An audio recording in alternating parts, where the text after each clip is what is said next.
Welcome everyone to this week's episode of Pass the Orcs. Today we have a friend of the show on, Jeremy McGovern. Thanks for joining us, bro. Thanks for having me back. I appreciate it. Mate, don't have to cheer. it's our pleasure because last time you hit us with some straight fire, some great stories. We got talking about your old man, a bit of your early influences and stuff. You've got enough content to sort us out today, do you think? I hope so. I think I do. It may be. Yeah, another side. Another I side felt of like Jeremy? last time was bit more gangster.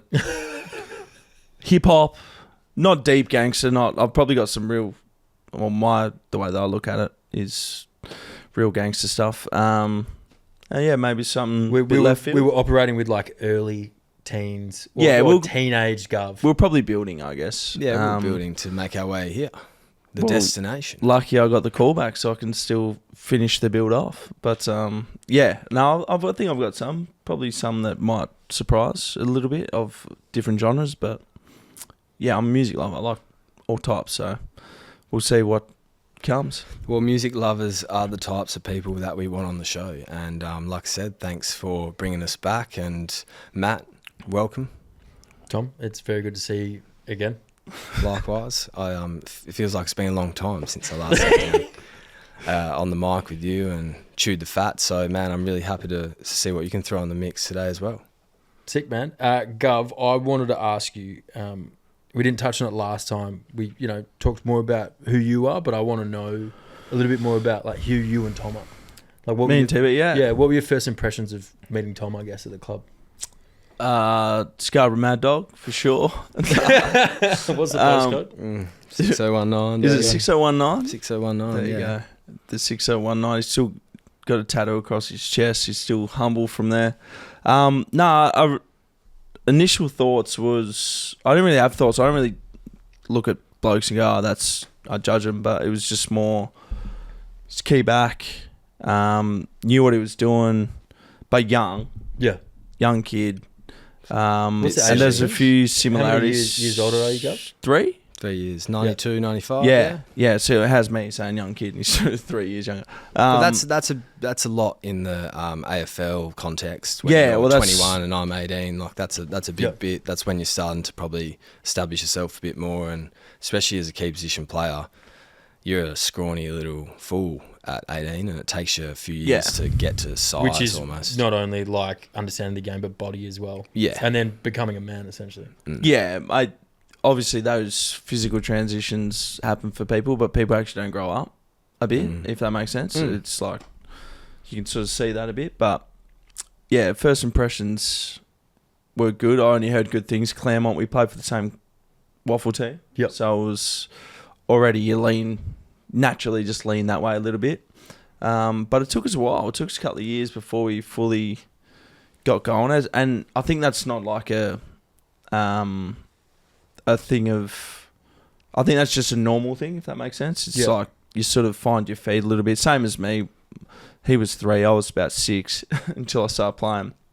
But you just sort of find your feet a little bit, slowly fall towards the people that you're sort of bonding with and mesh with, and then... Probably through Masto, eh? I'd imagine it's through Masto, which he's roped both of us in. And Ginner, Paddy McGinnity. We were reflecting the other day, like the first time that, because like you said, it took us probably 3 years to become like mates. You speak to each other and text each other, sort of thing. And early days, it was very much Masto. I was a lot of great times with. But the first time that we ever caught up for a beer was you, me, Ginner, Blaine Wilson at Ginner's house in City Beach. It was a rental in maybe Taronga Way or something. Yeah.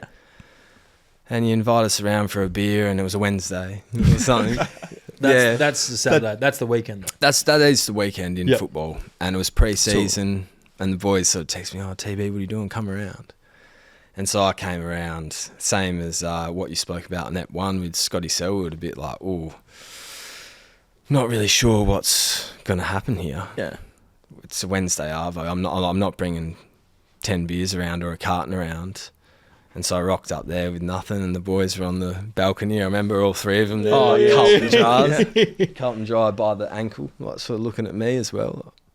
Like, TB, how you going? Like, yeah, I'm good. Like, so How awkward You having a beer? Yeah. How awkward does it feel at stage of like, even not just footy terms, but you're just trying to get that gauge off, you know, someone, whether it be drinking or whatever it is. It's like, where are we at?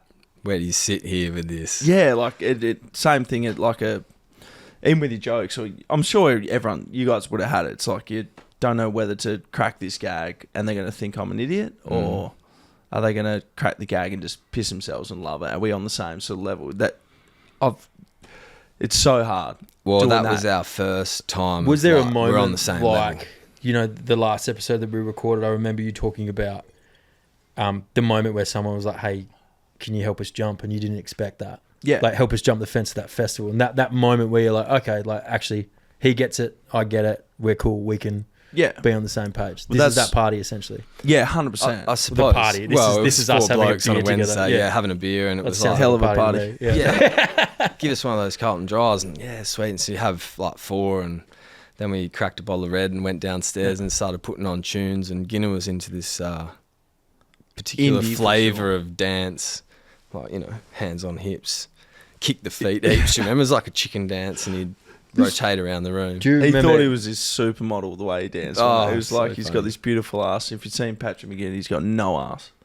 But he's Jake Waterman spec. very louche. That's another story. But Ginner was life of the party. He'd get things going, and that was the strength of his and Masto's.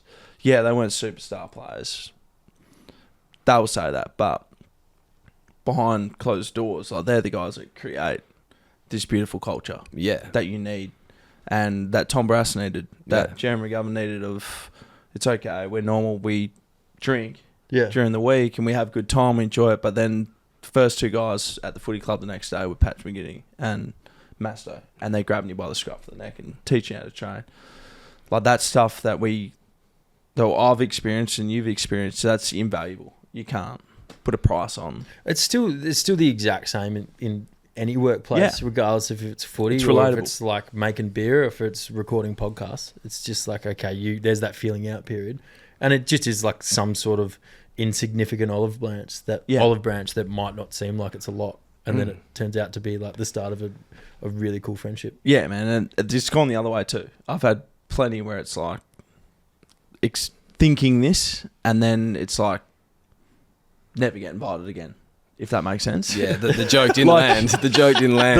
Exactly, man. I've had plenty of those, but that's what it's about, isn't it? It's just you end up feeling people out and 100. finding who your people are and how you align, whether it be through drinking piss or a joke or whatever it is. And those were our guys, and they were really great for us when we joined the footy club, and Dom Sheed included, and Scoey falls into that, and so does Sharrod, and there's major crew. And there was a really good balance between, you know, we train so hard, and I'll show you. And when we rock up at the club, it's not like, you know, how good? It's like, no, don't talk to me. I'm getting physio. Yep. And that's what we do. And then we focus. And then when you knocked off, then it was all good. And those blokes showed us that it was okay to be yourself, and that everyone could play good footy and contribute to the culture without having to do things a certain way. Everyone in their unique self could contribute, and they were great examples of that. And I think that's where we learnt that. But it was probably a reasonably slow start until really I probably started playing AFL. Yeah. And that would have been my 3rd year. Yeah. Played 10 games, 4th maybe, my first full season. And Gov was playing, and we had a bit of a defensive thing going on where we would cover each other and we would zone, and we'd all be connected, and we'd read the ball and help each other depending on... Is that something you guys dialed in? Like, you really had to work hard on, or is it just like being close and just being relatively intelligent players that can kind of figure it out? Yeah, I'd love to know, because I'd love to replicate it, but I generally think it is purely just each individual. And then we had a coach that wasn't tactical. Yeah. See, I would say tactics. it's good coaching. Yeah, so do I. I agree, it's good amazing coaching, but he was very much the fact of whatever was happening, and he could see whatever was happening, and he was just letting it go. And then we bonded. Like, we were tight. Like, the backs are always tight, but you know, as the group evolved and everything sort of changed, like, you get Sharrod come back, never really played down back too much, and he was probably our starting point because Sharrod, he couldn't find a man to save himself. I love him, absolute gun, but he could not find a man. And then from that, it was like, all right, well, Sharrod's not in the picture. It was pretty much 6v5. Mm-hmm. But that was Sharrod's role. Yeah. That his role was to get the footy offensively, get us going, and let us play 5v6 sort of thing behind the ball. And it just sort of worked, and it was glorious, man. It was sick. It was such good times. It was. And you were young. You were real young. So young, yeah. Fighting to get in the side every week. Yep. You and pretty much banging your head against Scully. Me and Scully were going at it for a spot, and the team was good.